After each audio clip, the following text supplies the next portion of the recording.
वालेकुम नाज़रीन, जी जलमा न्यूज़ में खुशामदीद। सांगड़ का मोहम्मद उस्मान रुंजो जी रिपोर्ट के मुताबिक सांगड़ जी वापडा कॉलोनी में खुफिया इतला ते छापो वणी ब जवाबदार अयाज़ निज़ामाणी मोहसिन सिद्दीकी के गिरफ़्तार करे वरितो। जवाबदारनि वटां अढाई किलो चर्स हथ कयो वियो आहे, जॾहिं त जवाबदार अयाज़ निज़ामाणी जी घरवारी फरज़ाना निज़ामाणी फ़रार थियण में कामयाब थी वई।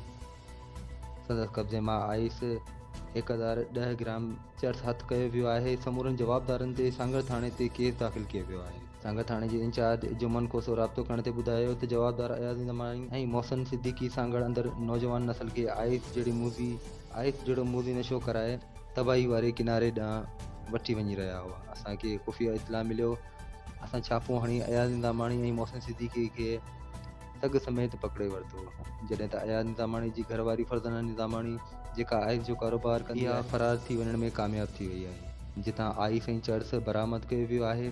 जॾहिं त अयाज़ निज़ामाणी ऐं मोहसिन सिद्दीकी ते अॻु बि सांगड़ थाणे ते आइस विकिरो करण जा केस दाख़िल आहे। आख़िरी इतलाउनि ताईं जवाबदार फरज़ाना निज़ामाणी गिरफ़्तार न थी सघी। वधीक तफ़सीलुनि लाइ ॾिसंदा रहो जी जलमा न्यूज़.tv।